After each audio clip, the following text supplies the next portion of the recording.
judge by that same manner, calling light or good or the gospel evil. But we're still judging.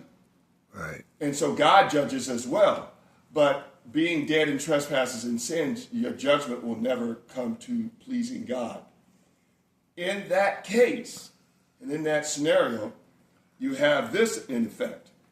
Now, and I'm turning to Romans chapter 14, and it speaks this.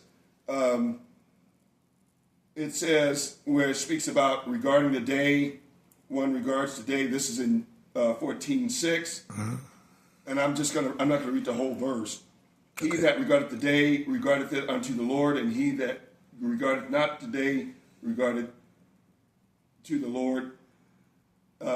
He doth not regard it.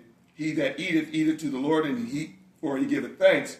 And he that eateth not to the Lord, he eateth not, and giveth God thanks. That means that based on the conscience of not only eating, because eating is a type of hearing, and overall a type of receiving. When you eat, you receive. You receive Right. through the mouth, but you're receiving. Right. And so the context starts in the consciousness of the believer. If a person eats because he's free to eat or receive, he does it with a consciousness towards God. If he eats not that which is given, whether it's food or whether it's a doctrine, whether it's a philosophy, he eateth not unto the Lord by conscience.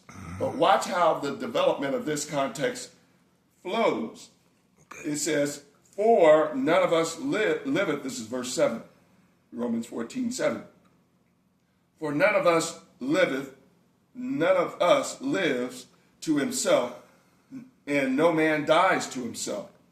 For whether we live unto the Lord, and whether we die unto the Lord. Whether we live, therefore, or die, we are the Lord's.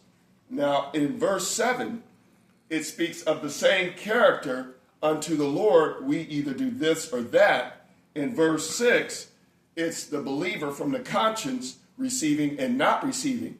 But the principle is the whole wide world.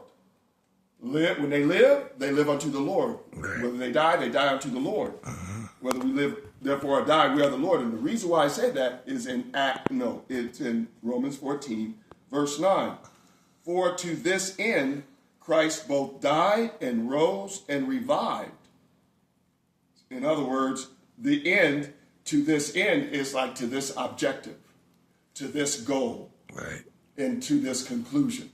To this conclusion, God the Father sending Christ, he both died willingly to the Lord, rose from the dead, and was quickened, revived, that he might be Lord both of the dead permanently and of the living permanently.